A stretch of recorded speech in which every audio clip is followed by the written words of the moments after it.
sitting down, drop zone. One winter day, down San Marcos way, everybody bitching about this cloudy day.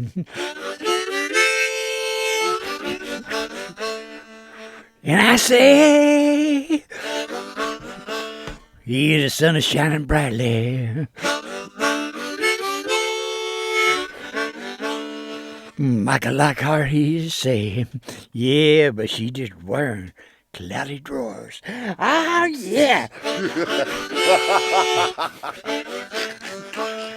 Oh, the sun is shining brightly. Oh, but she did wear cloudy drawers. Come on, Miss Sunshine. I said, drop him cloudy drawers. And let me see. Oh, Lord, let me see. Oh, you're sweet blue sky. I was wondering what you were going to say. Blue skies to all of you out Blue there. skies. Take the panties off. Let me see them blue skies. Mack Belcher. Live and in person, coming to you from planet Earth in the Republic of Texas. That's me, Mack Daddy. Mack Belcher. Come alive. Come alive. Oh, man. Hey, yo, yeah. Welcome back to WazzyCircus Radio, the show where I sit down with the most amazing people on earth. Hey, today's Toast to Life is brought to you this time with Mack in the studio, Mack Belcher and Jameson. Jameson, triple distilled, smooth Irish whiskey, made the John Jameson way since 1780. Hey, Mack, I think we've known each other for about 10 years. That sounds about right. Sounds about right. That. It's an honor to be here with you, buddy. Hey, guys. Shout out to our Patreon Patriots again. Of course, thank you to Miss Cheney. She told me how to say it correctly the other night. Shanae? Anyway, Shanae, was that right? Hey, you guys make this happen. You guys allow us to bring guests on. We're trying to do big things. All of our Patreon Patriots, we're going to put together a raffle and swoop pants and some kind of cool shit for you guys. $5 a month, $10 a month, it's up to you, whatever it's worth. If you're listening to it and you know you love it, Adrian, you might as well join the fucking Patreon, Lewis. What is that? Is that the phone again? Yo, we're in Alex Jones's old studio, and this phone rings sometimes. It's not me. I don't think it's me. I muted mine before I came in. Unplug that. Yo, this is the original InfoWars studio in Austin Public Studios, and sometimes that fucking phone rings. That's wild. All right, what else? Wait, here we go. My guest today, 101st Airborne class of 1959, fuckers. Yo, first civilian skydive was in March of 1964. Jumpmaster, prorated. He got prorated when your D license was 200 skydives. What's your D number, Mac? What's your What license number? PCA first license was B. That was Parachute Club of America, and it's a 4809. My second one was the C license, and it was USPA, because they just switched over, and from Parachute Club of America to USPA, it was 5692. So it was called the Parachute Club of America before the USPA. Is it the same organization? Same organization. Parachute Club of America. Wow. That's how it began, and it began back in the 40s, as I understand. So, yeah. But anyway, at the time, an A license was one jump, I think, regardless military or otherwise. You could get the A license. Your B license was 50 jumps or no, 25 jumps. I don't remember. Hell, I'm Right. I'm 81 years old. How you expect me to remember all that shit? Man, I'm just hoping. But anyway, yeah, you got your D license was 200 jumps. I didn't get my D license until it was over here at Skydive San Marcos, and it was 50 years from the day I started jumping my first jump. I got finally got my D license. Hadn't needed it, hadn't wanted it, didn't. Hey, I could do whatever I wanted to do anyway. Right. So why did you end up getting it? I don't know. Somebody talked me into it. Oh, what the hell? Okay. Ain't no problem. I know the shit. 101st Airborne, 1959. 1959. Yeah. Our the first sergeant of the 101st Airborne that time was the baddest man on the planet. The Navy SEALs, the Rangers, and all of those, he taught them how to be badass. Mm. And he was the first sergeant of the jump school I went through. Do you remember his name? Oh, yes, I remember his name. His name was Henry Choudhry. Spansky. Yes, Henry Choudhry. He's the baddest man on earth. What made him the baddest man on earth? He was just good. Right. Dedicated. He was good and dedicated to what he did, Right. He taught a lot of people how to do karate. But anyway, that's another story. Right on. So, how many military jumps did you get in? I managed to get in 48. 48. Yeah, I was lucky because I was always figuring out who is scheduling these jumps. I want to jump, man. Come on, let's get me on a load. Yeah. So You still act the same way. Yeah. So I ended up having 48 military jumps. I got out right after the Cuban Missile Crisis in March of 1963. Jesus Christ. And in March of 1964. You talking about the fucking Bay of Pigs? Right after. Oh my God. But in March of 64, I started skydiving in California. Where? At Lancaster. Lancaster. Yeah, up near Mojave. Okay, what was the name of the drop zone? Skydive Lancaster? Skydive Lancaster, I think. 182? Oh, heck, I don't remember. You don't remember? Do you remember your jump master? No, what was it? Waz Choudhry. Well, shit. Waz Choudhry, yeah. Oh, yeah. I had the military jumps, and I learned how to stand up a freaking canopy on my 7th jump. Had an old jump master that told me, he says, "Man, come on, grab them rear risers," and for all intent purposes, the military chutes are non-steerable, Right. but you can riser slip. And he says, grab your rear risers and pull them down. And just before your feet and legs shoulder width apart, and just before you hit the ground, turn that son of a bitch loose. And for a second, it'll make a little snap for a second, and it'll make it for a nice, soft stand-up landing. And that's what you did. And I did it, and it worked. So anyway, when we got up to Lancaster, my jump master, the first jump, my first civilian skydive, I came into the pea gravel and I landed. Oh, he was hollering to me on the megaphone to put my feet and legs together, and I did. So I landed 110, 15 feet in front of him, did a PLF and so on and so on. And the next jump coming in, same megaphone, and I says, "Fuck you, megaphone. I ain't putting my feet and legs together." I came in within about 5 feet of him and stood up and right in front of him and smiled. So were you jumping a square at that time? Or No, it was a seven panel TU. It was an old. Your civilian was a TU? Oh hell yes. How the hell did you land in front of him? Huh? How'd you land in front of him? You could steer it that well? I could steer it that well. I was that good on accuracy. Hey, Paul Yarnell, you hear that shit? 7 panel TU. Hey. Ooh, what is that? That's a picture of my first high performance parachute. Fuck out of here. That was a paracommander. Now Hey, first time. Hey, y'all can kiss my ass. This motherfucker's a legend. That's his velocity, son. That's that new Valk right there, baby. Look at it. That parachute right there. Paracommander. Paracommander had about a 14-mile-an-hour forward speed. You would do a 360 turn in about 3 to 5 seconds. That was hot shit, huh? And its landing force was equivalent to jumping off of 3.5 feet. Oh, so way better than the military. Oh, hell yeah. Way better than military. The Paracommander was the shit, huh? Yeah, it's.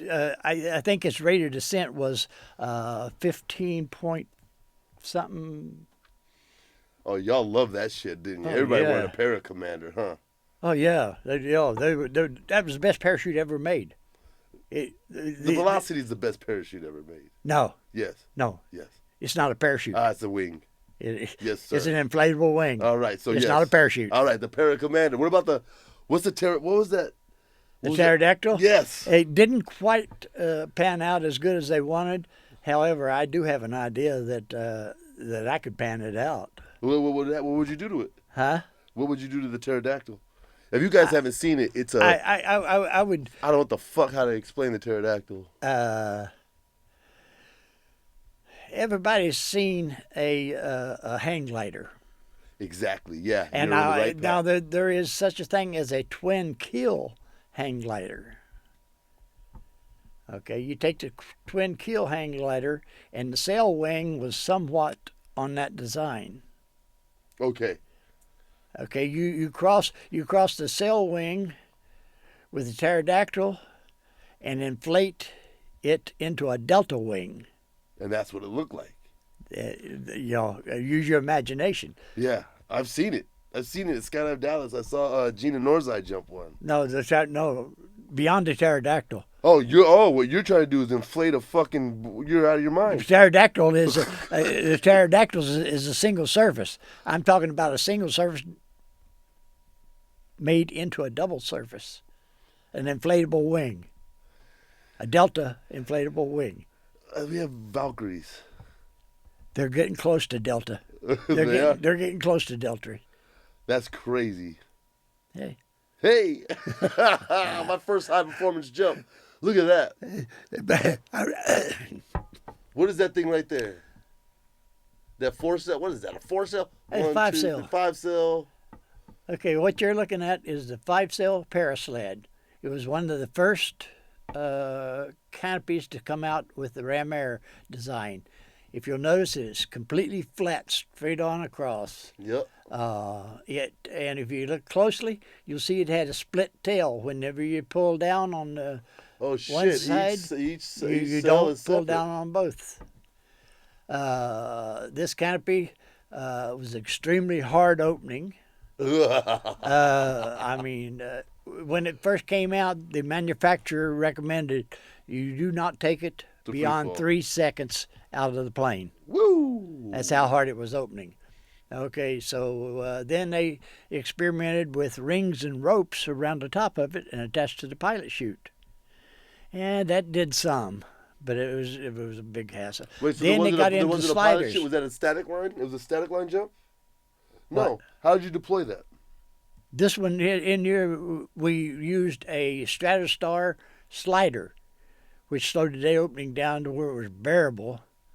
But was was it hand deployed? Or was it ripcord?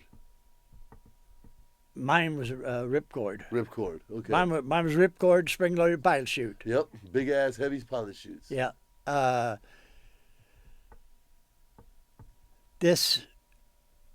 have had 3 malfunctions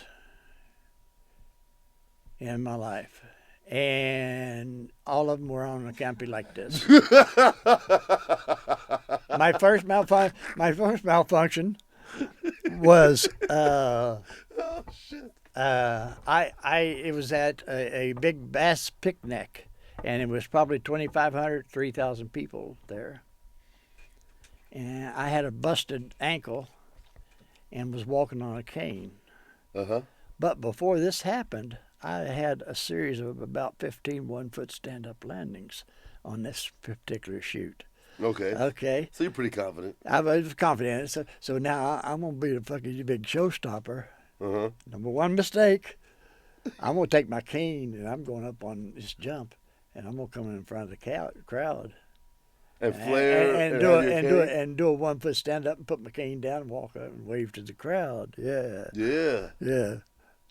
Bad mistake. Bad choice. Bad choice. What'd you do? Second mistake, I borrowed gear. Okay. Same canopy, but I borrowed the gear. Didn't check it up, didn't pack it.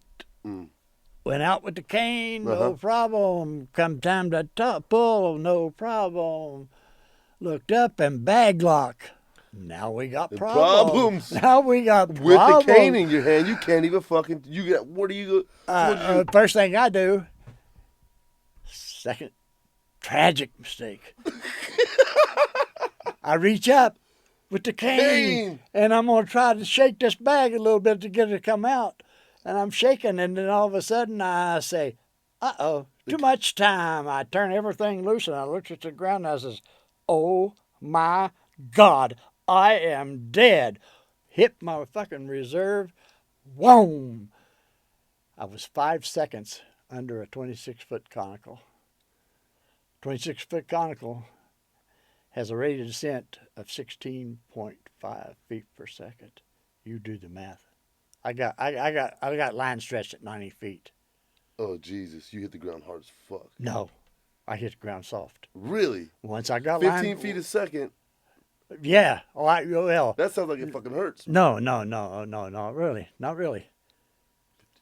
Okay. Okay. So now this is my first jump. Okay. Now this is my first jump. Big crowd of people. Yeah. Second. So you chop.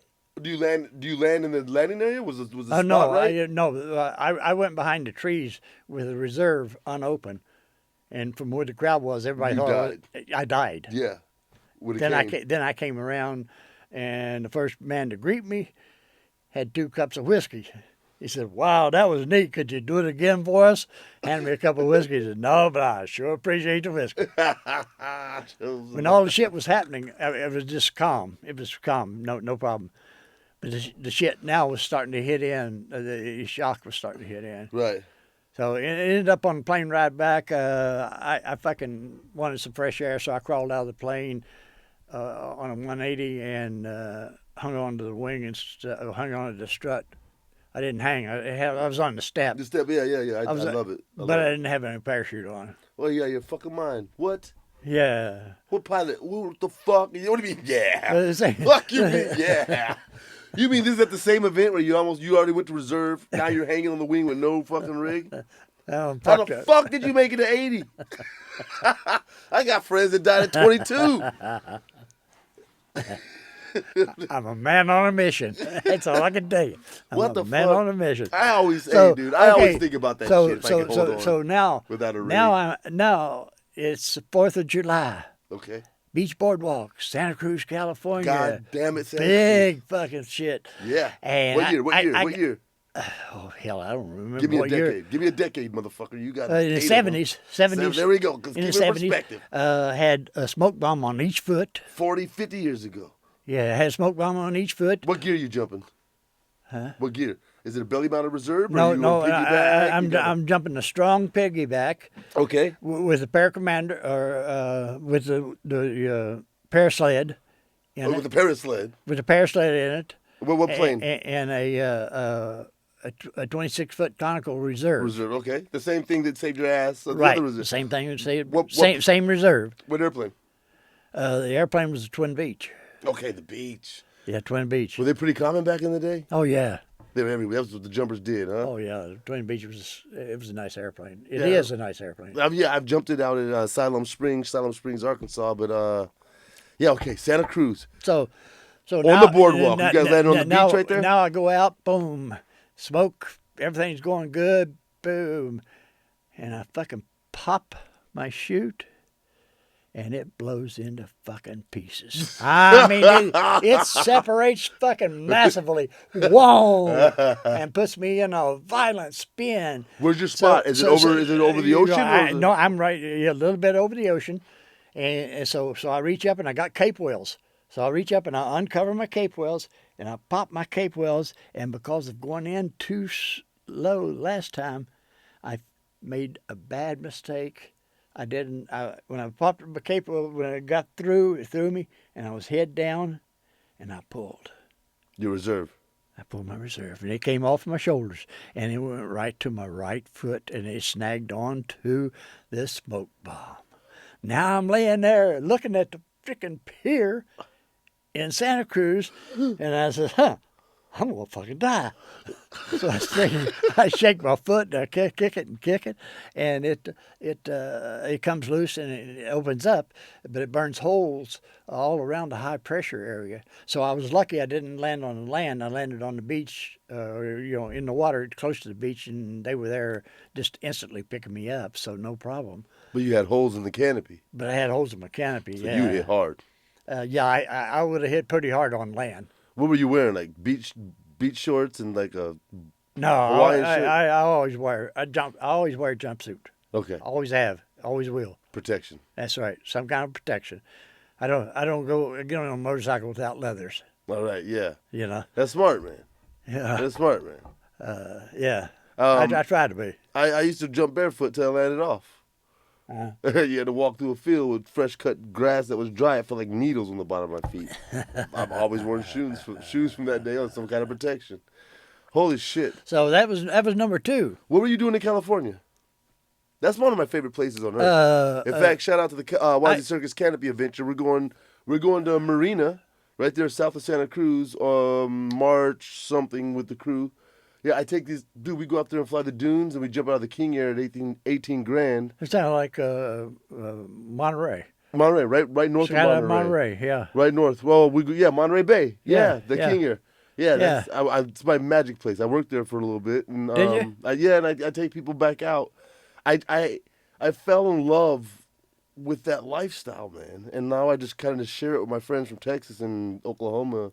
Right. Just to show them that, like, wow, right? Like, what were you doing in Cali at the time? How did you end up out there jumping? Fuck, I pleased.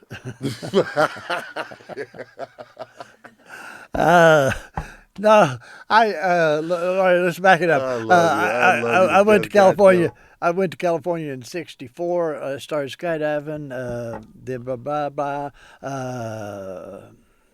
I was spending too much time skydiving, but my next door neighbor was, I wasn't paying enough attention to my wife. My next door neighbor was paying attention to my wife, got a divorce, blah, blah, blah. Then I was an aircraft mechanic, a pilot, and a skydiving instructor in the 70s. Holy shit. In the 70s? In the 70s, yeah. Got some. I'm not even born yet. Got some wild stories. Those were some wild days. I was that fresh. Was the real days. I was fresh off of that divorce, and I was wide open, out of control. I mean, totally wide open, out of control.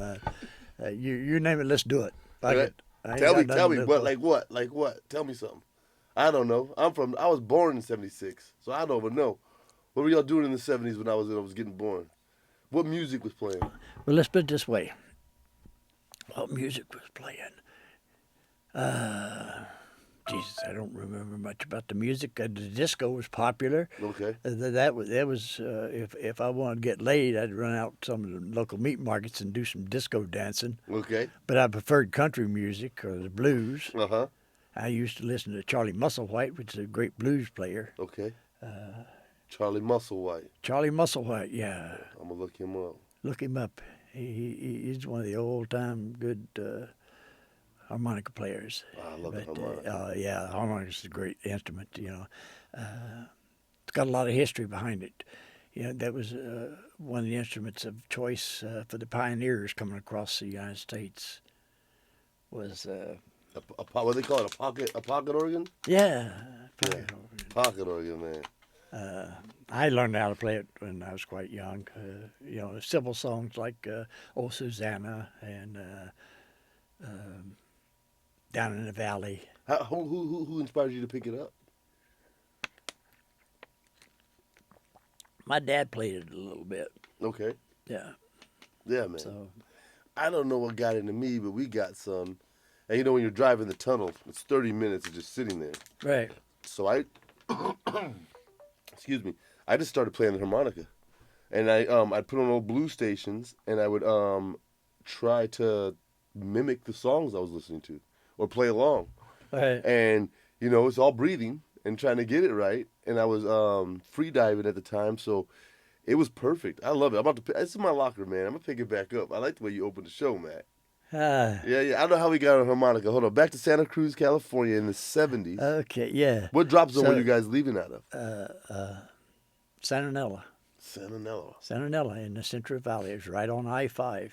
Okay. And nice little drop zone. I don't think it's there no more. No, it's not there. There's a housing development there now. Wow. The runway's gone. Yeah, we lost a lease. We wrecked our twin beach, and yeah, there's another. That's another story. How you wrecked the beach? That's another Was story. the engine out? On a training exercise, yeah. What do you mean training exercise? What does that mean?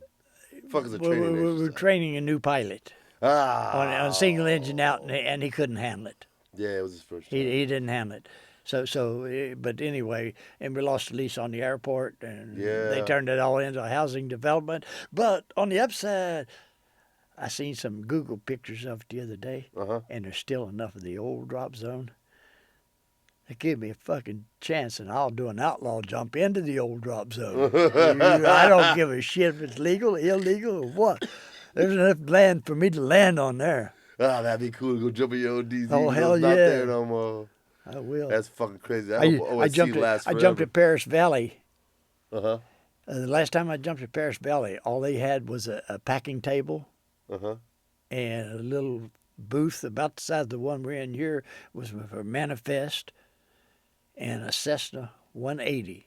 They had 7 up on the tail of it. That's all they had. Paris Valley. What year was that? 68, 69, somewhere in that neighborhood. And look at it now. Woo! I remember Skydive Dallas was just a trailer in a 180. Yeah. 102, on a dirt field. Well, look at that. What is that right there? Talk to me about All gear. right. Whoa. That's over Lancaster. That's me right after I exited the plane. In the Air Force backpack,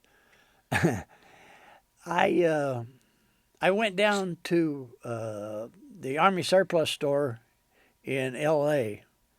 and I bought this old Air Force backpack. Are It you had a fucking C9 kidding canopy in it, Jesus and I brought it home. And I took it, and I took some scissors, and I cut some holes in it for some forward speed. And then I attached some 550 cord to the proper places and put some toggles on it. What the fuck is a proper place? You can't put toggles on a parachute, man. Ain't got no fucking toggles, man. Well, sure you can. You a goddamn ghetto bird. Did Sure you know you that? can. Sure you can. Hey, yo, this is Ghetto Bird 15. I don't know if y'all watching. I think, the proper place is, your idea is to close off one gore while the air is still rushing out the other gore. So there's a certain line up there that you attach to the line to, which I baseball stitched by hand and then duct taped to keep it. And then a friend of mine Was had the FAA even around? Did they even exist? F what? Yeah, they were around somewhere. We didn't pay much attention to them though. Okay, I'm sorry. We're duct taping the baseball Right. stitch. And anyway, the parachute had, after I got it, and a friend of mine gave me a sleeve that needed repairing, so I had a little Singer home sewing machine. I repaired that sleeve, pulled it over it, went up and jumped it with it. Wait, sleeve. So I just found this out recently. The round parachutes, you'll pack it, and then you put it into a sleeve. You put it into a thing. So it's inside of a sleeve. It kind of like we use for our canopy bags, but it's a sleeve for the. It's a sleeve that you pull over it instead of a bag. However, you could put the rounds into bags. My paracommander, I jumped with a bag. I Okay. liked the bag better. Why? Did the sleeve, was it connected to a pilot chute? It was less bulk all the way around. Okay. I did with the bag. I had a lot less bulk than I did with the sleeve. Oh, so the sleeve had more bulk Yeah, sleeve's got a lot more bulk than the bag. than the bag. How did the sleeve work? Was it connected to a pilot chute that removed the sleeve? How did the parachute get out of the sleeve? Was it connected to the static line? The sleeve. How did the sleeve come The off? sleeve had pockets, air pockets on the top side of it. Okay, and that assisted the pilot chute from pulling it all the way off. Okay. Holy fuck. Yeah. So Okay, let's backtrack. You drive down to L.A. to an Army surplus store, and you see in an Army surplus store, hey, there's a fucking parachute on the wall. I'm gonna buy it. yeah. Did they question you, a young man?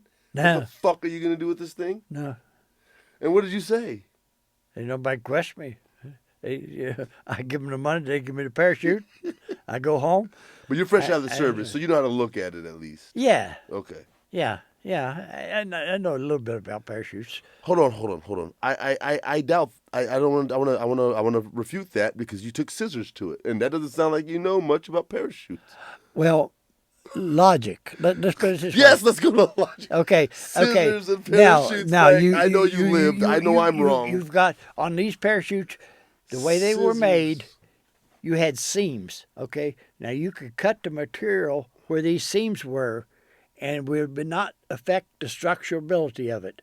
When you cut horizontally across, then that left a raw seam that did. At that point, we used ripstop nylon tape. Of course you did. Hey, if you guys are not planning your swoops out right and not going fast enough, cut long ways down the cells of your canopies. Not horizontally. It'll fucking increase the forward speed. That's all you gotta do is chop your shit up, son. Oh my But god. anyway, Oh, at that point we use ripstop. yes. So anyway, the chute I jumped for about 5 years, and it served me admirably. I tie-dyed it in the bathtub, red, white, and blue, instead of was bathroom. I've won many accuracy meets on it, and then when I got to high performance chute, I Fucking cried. He tied out his parachute, son. yeah, and This is a red dye and This is a different world. red man. dye and duct tape. Oh, you're fucking Kennedy? Oh, of course, Of course. Dude, I baby that velocity it like did it's the a job. fucking child. It did the job. I'm not sticking it in the... Oh, my God. The only reason, I'm trying, you guys. I don't know if you know. the only reason the equipment is as good as it is today is because we just experimented on shit. You know, hey, let's try it. If it works, fine. You know. So were you using bleach? No. I just used the red dye and hot water. Okay. No bleach. A lot of water. Rinse it. Jump it. Oh yeah. Chop it. Never chopped it. Pop your cop wells. The only things I ever chopped was the ram airs. Okay, so the second one. Yes. Second one, Santa Cruz. Second was Santa Cruz, and I came out all right, no problem. Yes, sir. All right. Now the 1970. third one, Uh-huh. it was at a Johnny Winters concert. If you boys don't know who Johnny Winter is, he's a blues singer, an albino blues singer. Him and his brother Edgar Winter. You said Alabama or albino? Albino. What the fuck is an albino? Albinos have blue eyes. Oh, albino. Yeah. Not a albino from Alabama. That'd be an albino. No. Now you got my hillbilly talk coming out. That's an albino. Is that a redneck albino? Well, you know, He's got a Confederate flag. I was raised in the hills of West Virginia, No shit. so that's my hillbilly coming out. What'd you do? God damn it! 80 years ago, were you like hunting squirrels with bow and arrows? No, I had a 16 gauge shotgun. Yeah. Did you hunt for food? Like, did you? Oh yes, most definitely. Every day. Squirrels, rabbits, birds. And you bring it home to Mama, she cook it up or what? Yeah. Well, I lived on a farm, so we had 50 chickens at any one time. So she'd tell me, go out and grab some supper for us. So I'd go out and grab a young chicken and chop its head off. Uh-huh. You ring it first or you just chop it? No, I just chopped it. All right. Yeah, my brother, he knew how to ring them, but I couldn't ring them good enough to, you know. I like chopping them and turning them loose and watching the blood squirt. And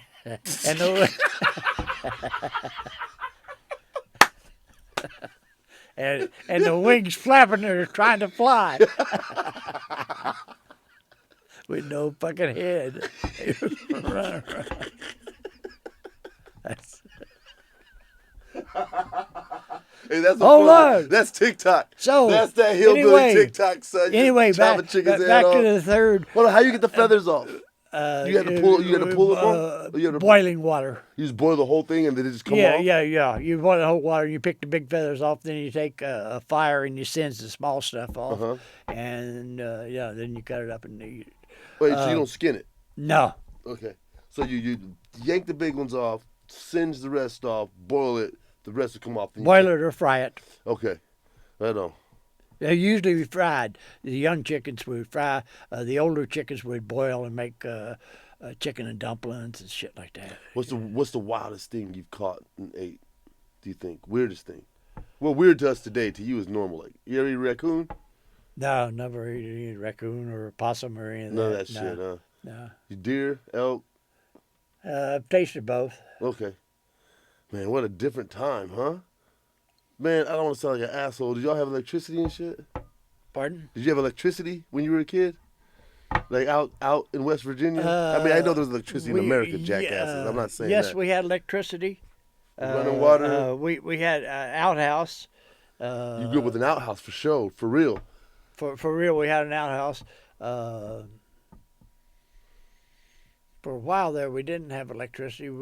Our heating in the house was a central stove in the dining room, a wood stove in the dining room, and the kitchen was a wood stove that had 4 burners on it, or 4 eyes on it, and a water heater on the one side, and it was fired by wood. Okay. So we had a lot, everything was wood heated in the wintertime.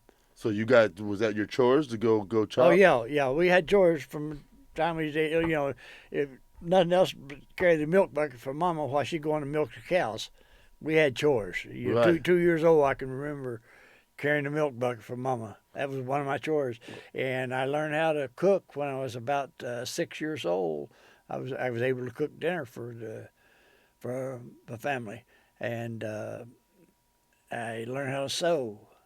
The stuff I learned as a child served me well as a bachelor through life. I can tell you that. Right on. Because I'm a can-do man. Yeah, I know you are. I've known you for years, motherfucker. Dang, West Virginia. So you went to the military from there? Was it a cold? What did your father do? Or you're a military family? No, your great granddad. No. No, I wasn't in the military. Who's in Gettysburg? That was my great my dad's grandfather. Right. I don't know what the Gettysburg battle was for. I might feel offended. What was he fighting for? He was fighting. What he was fighting for, as I can understand it, was that why should somebody up in New England tell him how to live down in West Virginia, or in Virginia at the time? No. What is that states? He believed in states' rights. Right on. Did it have anything to do with slavery rights? He never owned a slave. Okay. Slaves, and he was against slavery. Okay. I don't know anything, dude. I am an idiot. I'm just asking. Right. Yeah. But fucking. But hey, as I can understand, he was an honorable son of a bitch. good for him. And, where's he at in that picture? And he believed that that this government was set up for the power to be at the individual states, not in a total federal thing. Yeah. And whenever it didn't happen that way, the federal government started to grow, and you know what it is today. Yep, I understand what it is. So that's we're dealing with it now. Yeah. But anyway, on the third time. Yes, let's get back to skydiving. On the third time, went out of that fucking plane, smoke bombs on my feet again so the crowd could see me. Where are you at? I am at Los Banos, California, and it's at the concert. It's a concert, outdoor concert. What year? 80s? 70, Still in the 70s. 75, 76, somewhere Okay. in that neighborhood. Uh-huh. So I go out, boom, pop back a chute, and then again it blows in frickin' half. I mean, it Where are just, you getting these parachutes at? I bet you bought that shit. who knows, you know. Yeah. So this is the But second. anyway, It's a but sled. anyway, It's a sky sled. Another sled. yeah, another sled. Okay. Blows in half, opening hard like a motherfucker, and I went into violent spin again. So calmly uncover my cape wells, put my thumbs in, cut it away, crank my frickin' feet up, set up, and pull my emergency chute. And it's on your back, the piggyback. Yeah, it's a strong piggyback. Okay. And so my 26-foot conical pops out. Bam! Now I steer this mother right in front of the crowd and do a stand-up landing on it. Oh. Because it's a steerable reserve. MXC is what they call it? Huh? What they call it? Partly? I don't know. Yeah. So, This one had a couple of small forward spots in it with the steering. So you didn't yeah. burn this one up with your smoke? no, it was the same chute. What do you mean? Well, Master Rigger went around and repaired all those holes With ripstop? with ripstop. Yeah, he Did he sew it? No, he sewed it. I mean, Okay. he did a righteous job of sewing it. Okay. He was a Master Rigger, and he sewed up all those holes in the high pressure area, so no problem there. So you're jumping a half-ass burnt, patched up fucking canopy. Reserve? Reserve. Hold on. Last choice. Hold on. Let's back up again. So anyway, No, Mac, not anyway. Let's back up. Yo, I know people that won't even fucking touch a reserve if it's had a ride on it. Right? If you go on dropzone.com and you say that your reserve has had 1 or 2 rides, people won't buy it. You're telling me you're jumping a reserve that's been caught on fire and repaired and jumped multiple times. You're like, yeah, it fuck saved it. my life the second time. Yeah, absolutely. And not only saved my life, but I did a stand-up landing in front of the crowd on it. God bless it. Yeah, I was a young man in those days, but that's Holy that's another shit. story. Yeah. When did you get rid of that reserve? I just acquired a rig that has. I had the only way I could tell that it had ever been jumped was to look inside the D bag on a ring with a couple of scuff marks. Mm. Okay. Now this rig was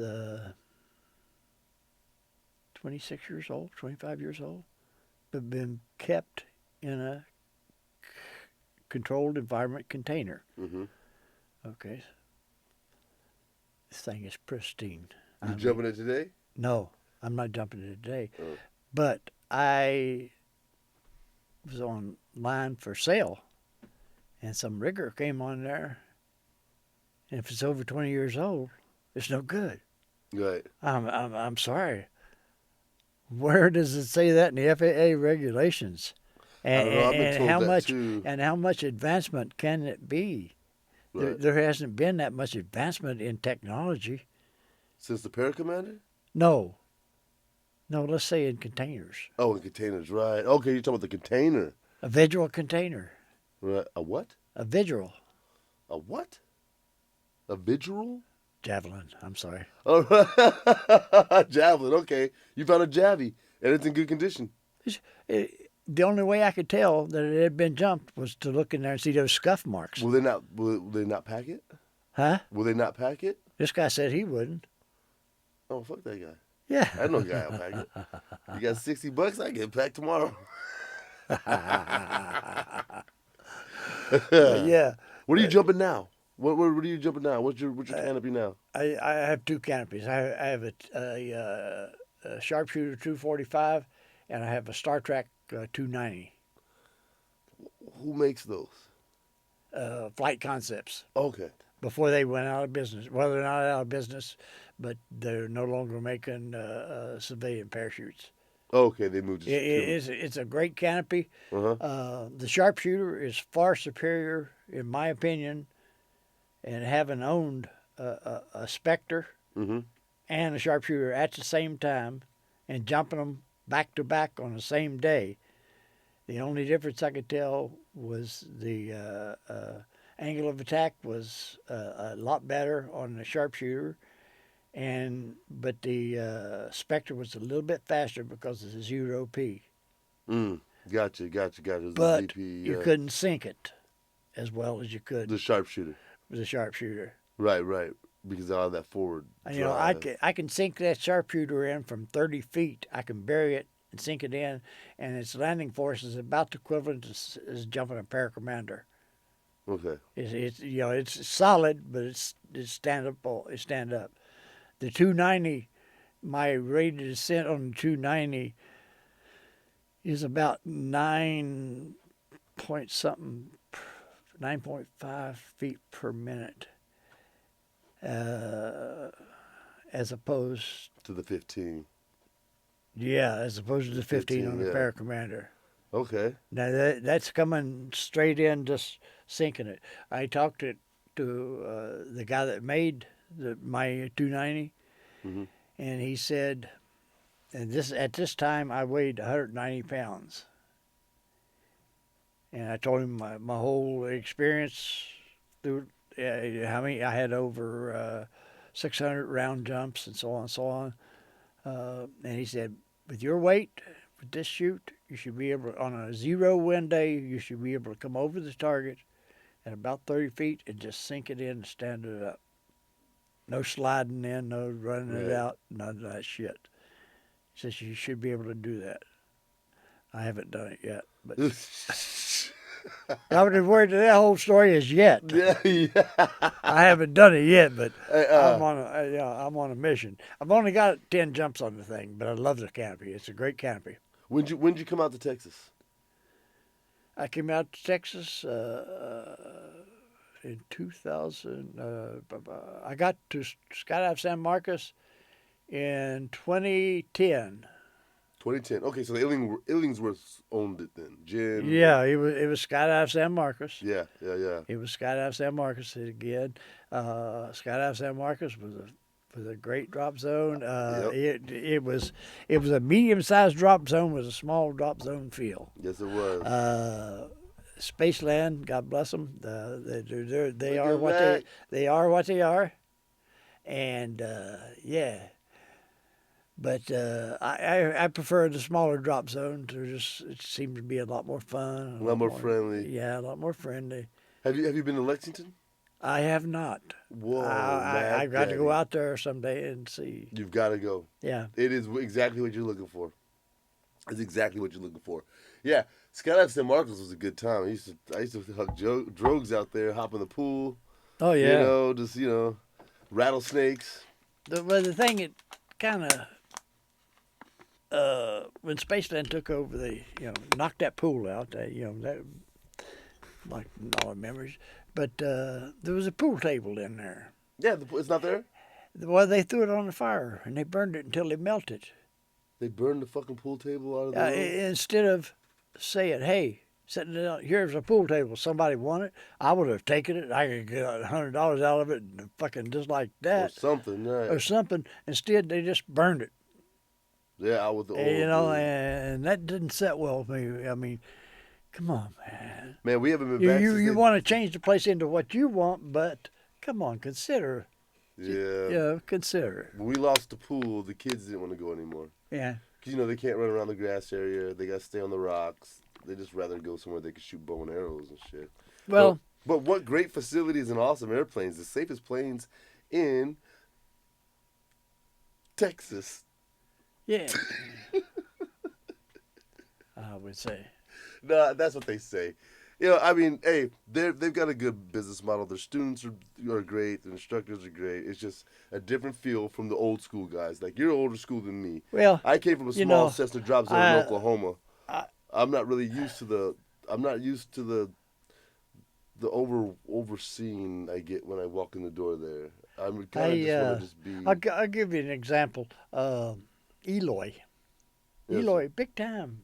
Yes, sir. Paris Valley, last time I was there, it was nothing. Now it's big time. But Eloy, big time. I came through there before I got to San Marcos. and I had twisted my ankle up in the Verde Valley at the drop zone up there at Cottonwood. Mike Mullins' place. And Was Mike Mullins back then in Cottonwood? no, Or was it Larry Hill? There was I don't remember the guy's name, but he was running the 206 up there in the Verde Valley. Anyway, I twisted my ankle, so I couldn't jump in Eloy. I was there for a week. Now, I'm kind of a shy person, as you know. Yeah, right.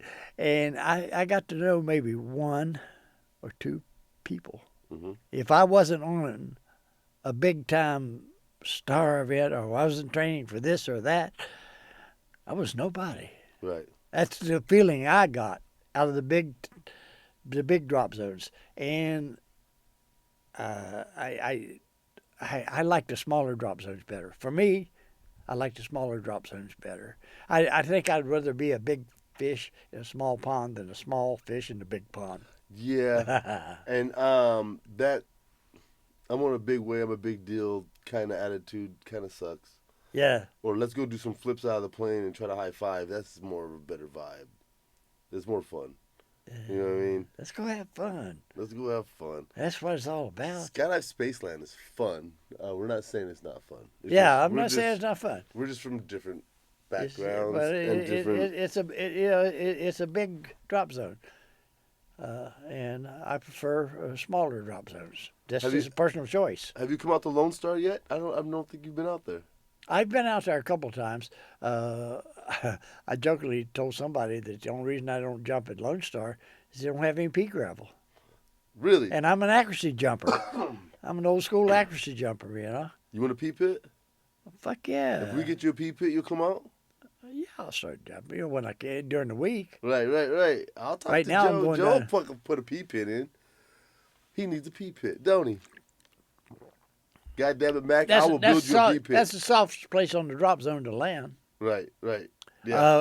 At Skydive San Marcos, the drop zone at Skydive San Marcos was that square pea pit. If I landed outside of it, I may as well landed over to Valero. What do you mean? Why do you say that?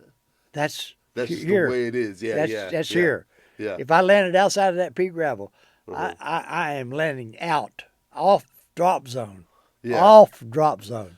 Did you ever do style?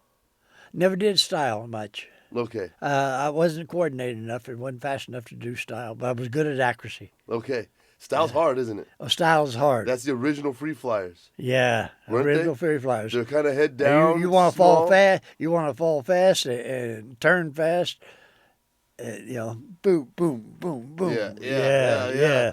I think we tried to pull up some old style videos. We couldn't pull them up, man. But yeah, that was a fucking cool discipline. Oh, it was. You had to be good at it. You're quick and. So you were a rock star if you were good at style, weren't you? Oh yeah, if you were good at style and accuracy. Yeah. Yeah. You were a rock star back in the old days. If you're good at style. Nowadays you gotta swoop that shit. Nowadays everything's swooping. Yep. How far can you swoop? That's right. That's better. Okay, I got and the accuracy boys, they jump on a fucking air mattress. All right, now forget the peak rope, forget the air mattress. Take 2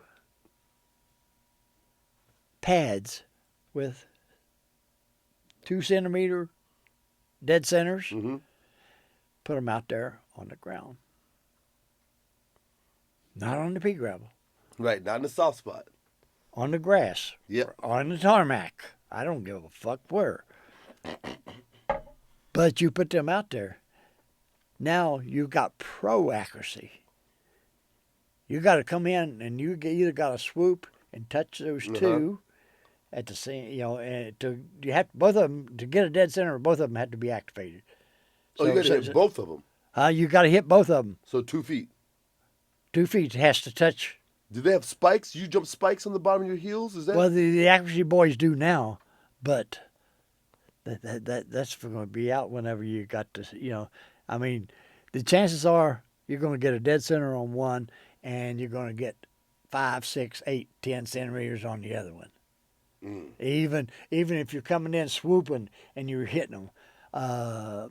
What gave me the idea was I was out at Skydive San Marcos, and Colin Rhodes went up on a jump. Shout out to And, Tyler and Rhodes. yeah, and I after he went up, I went out and threw the frisbee on the pea gravel. Mm-hmm. He didn't see it until his last turn, and he came in and he stood up on that son of a On the bitch. frisbee? On the frisbee. When he Good job, come when he Colin. come out of his turn, that's when his swoop turn. That's when he seen the frisbee, and he stood up on it. And I says, "That's pro accuracy. Now, that's pro accuracy." Yeah, that's dope. I used to try to go peas to peas at San Marcos. That was my whole goal: the round pea to the square pea, Yeah. or square to round. And like I would try to drag pea, float the grass, land in pea. I miss San Marcos, man. I haven't been out there in a while. I miss San Marcos. It's fun. I just wish they had the pool. Yeah. Or just more family access. Because I got my kids with me, Right. you know? Anyway. All right. So, we went through 3 cutaways. You got another cutaway story? No, What's that's it. Funnest skydive. All of them, huh? Funnest skydive. Funny skydive. Funnest. Like, what is the most memorable skydive that you can think of right now? Wow, boy, that brings in a lot of fucking territory. Yeah. Let's put it this way. One that comes to mind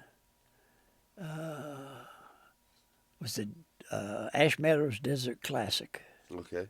Okay, this is a dune buggy race. That it was Baja type dune buggies go, and it's a 3-day event, and it's at Ash Meadows, Nevada. Okay. Okay, and Ash Meadows, Nevada, is out of ways from Reno. And what it is, it's an R&R resort for the girls that work in Vegas. So there they have a runway, they have a casino, a restaurant, and a brothel. And they were having the dune buggy race, and they hired us to come over. What year is this? This is in the late 60s. Baby, cover your ears. What happened to brothels, people? But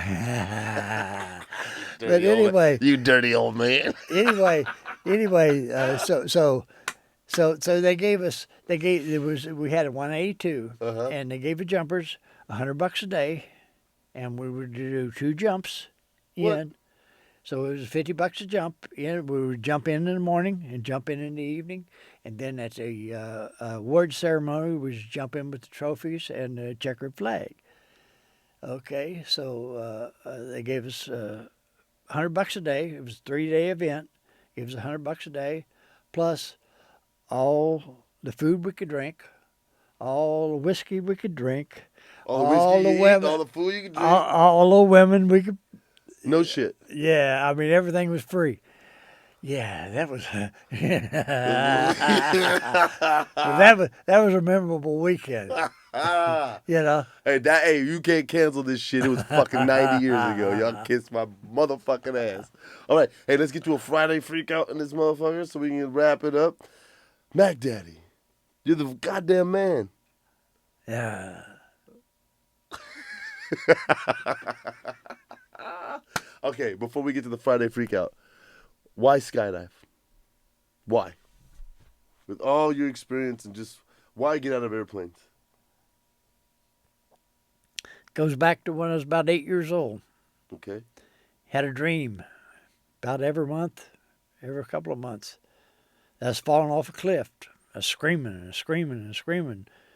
And then I'd wake up and I was kicking, and screaming.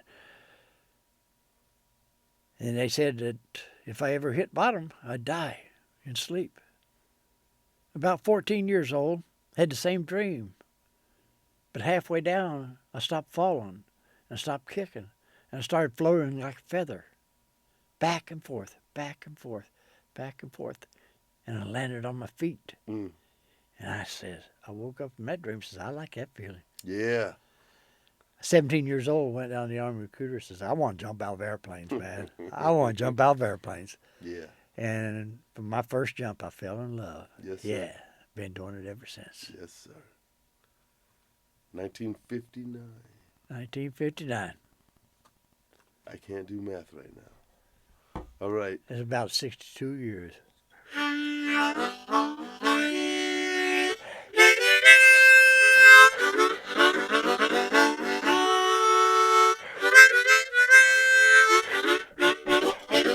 I said, wow, wow, woman, whiskey and weed.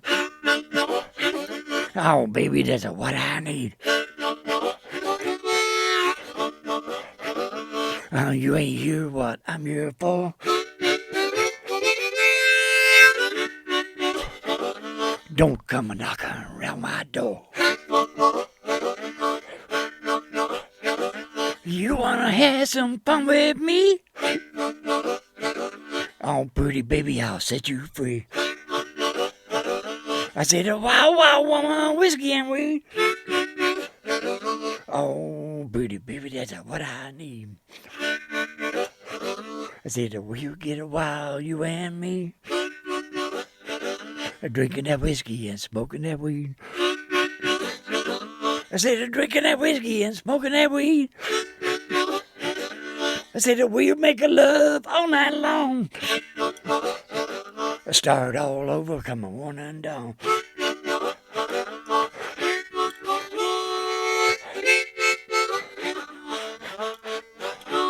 I said, we'll make a love all night long. Oh, God, wow, woman, you're what I need. I said, wow, wow, woman. Whiskey and weed. Oh, baby, that's what I need. I said, we'll make a love all night long. Start all over, come a morning dawn. Hey, y'all motherfuckers ain't living, son. Drinking that whiskey and smoking that weed. Come on. Oh, yeah. Oh, yeah. That little ditty I wrote down in South America. Yeah. Hold on, before we get that. You decided at 65 that you were going to disappear for a year, go to South America with a backpack, and just walk around. Hey, a year and a half. Year and a half. Where'd you go? What'd you do?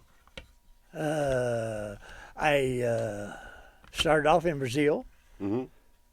Spent a couple of weeks back up in the Amazon jungle in a little village. I got to jump over the Amazon River at Manaus. Okay. Rio, Carnival in Rio. I got to jump on the beach near Rio. I got to jump over a live volcano in Chile. And I hooked up with a school teacher from Israel for Christmas and New Year's in the world's most southern city, Ushuaia, Tierra del Fuego. It is 1,000 miles from the South Pole. Yeah. You made some fuego, didn't you? Well, let's put it this way. We had a good time. If y'all ain't living like the motherfucking Mac Daddy, y'all ain't living y'all motherfucking lives. All right, we got to get to this. I'd end the show on that, so it was up to me, but let's do this shit. Shout out to Andrew Rebbins. You were not out to the boogie this weekend, man. I was looking for you, but yo, here's our Friday Mac Daddy. God damn it, that was so awesome. That was so awesome. All right, let's rock this shit. Here we go. I don't know what this one is. Right there, Mac. Break down in the description below. Looks like he's head down, ripping it up. A little unstable, completely unstable. Sit fly, belly, altitude. You're fucking low, bro. Dump. AED fire. Shit. Okay, shit. Okay, chop the main, chop the main, chop the main, chop the main, chop the main, chop the main. Chop the main. What are you doing? You're downplaying. Chop the main. Good. Good. Not so bad. He's okay. What are you doing? Get your toggles. You got plenty of fields. He kept his handles. Good for you, buddy. Land near the road. Oh, he has a buddy. You see that? He has a buddy. The story comes clear. Okay, I was going to accuse him of having fun, but no, is that the drop zone? That's not a buddy. This is another jumper. This dude, do you see that? There was like an event over there. He's in a reserve. That's a cornfield. That's not a good idea. That's not a good idea. That shit's deep. And there's big-ass spiders and snakes, son. There's lots of spiders and snakes. That's not a cornfield. Oh, you're all right. That video was all right. I thought it was going to be more eventful. Yeah, you just didn't fucking check your altitude, jackass. I'm sorry, you're not a jackass. I got to take that back. I got to be nicer to people. I've been told to be nicer to people. I'm teaching. We're supposed to teach, Mac. What do you think, Mac? Look, man. I'm not reading the incident. The incident ain't no incident breakdown. Dude, you guys are fucking trying some free fly shit without coaching. You're low. You don't have a dinner. Nobody told you that shit. You dump AED fire. That's your fault. What you thought? You were going to fly that shit in? Chop that shit. Anyway. Yeah, that's a quick choice. Well, what are you going to do? Get rid of it, man. You're going to land that shit. I don't know. Look, there's a drop zone right there. I'd have made a left and just went and landed over in the fucking main or something. They know you're in the reserve. They done moved. I think you took your friend low, though. That's fucked up over there. Homeboy's low. But you know what he does? He goes back to the main. All right. Yeah, I would have done the same thing in your situation, bro. I'm no better than you. That's how that was. I forget the Friday freak out. It's not that good. I thought it was better. All right, Mac. You want to read your story, buddy? Okay. Yeah. Get your story together. Yo, WazzyCircus Radio. We had a great time at the Lone Star Dead Man Boogie. We'll have a video of that coming out soon. We have the WazzyCircus Adventure Tours. We're trying to set up a secret cenote trip. We have Costa Rica. We have California. We have coaching at the tunnel. Come see me. I fly Austin. Holla at your boy. Me, Dusty Shaw, take care of you. Austin Ketchens. Drew Still is there. Eric Revord, your free fly coaches. All right, here we go. No shit, there I was. Thought I was going to die. Adrenaline kicked in. All right. I was on my 44th jump. It was April the 12th, 1973. No shit. There I was in a violent spin under my brand new cloud, a paracloud. You ever jump a paracloud? You ever see a paracloud? I jumped a paracloud. And star. The spin was so bad that my body was prone to the ground. I was, oh shit, this ain't good. All I could do was see the crumbled yellow and black ball of garbage that was streaming over me. That's because you brought the wrong colors, motherfucker. So anyway, the first time I tried my cape wells, I failed. Considerable force was strong. The centrifugal force was strong. I understand the strength that it must take to reach them. So I thought to myself, you better get it fast. You better get it and get it fast. The second attempt was a success. My adrenaline kicked in, and I could have ripped off a car door or two. Off I went across the sky as my reserve came out loud and sudden. Pow! I was sitting under a round reserve. I looked down, and I was all ready to hit the ground. But to my surprise, I still had plenty of altitude left, and it seemed like minutes. It was just a fraction of a second. Whoa, defied death again.